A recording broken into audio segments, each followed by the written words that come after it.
નમસ્કાર, voice of Mahisagar news channel પર આપનું હાર્દિક સ્વાગત છે। હવે જોઈશું આગળના સમાચાર। લુણાવાડા માંગ સરકારી હોસ્પિટલની વધુ એક ઉમદા કામગીરી કરવામાં આવી, જે માટે જિલ્લાના રહીશો માટે એક આશીર્વાદ સમાન બની।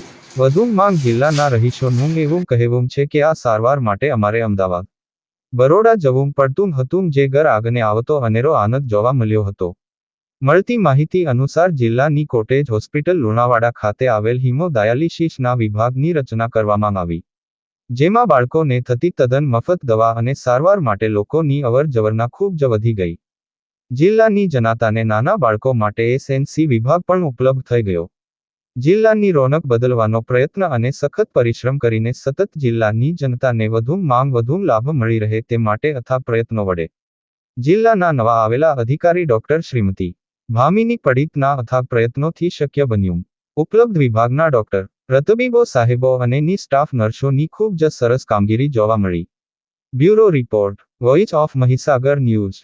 શું નામ છે તમારું? મારું નામ મોહમ્મદ સલીમ અબ્દુલ્લા સુરતી છે। મારા છોકરાનું નામ છે સહલ, અને અહીંયા ચાલે છે 9 મહિનાથી ડાયાલિસિસ ચાલે છે।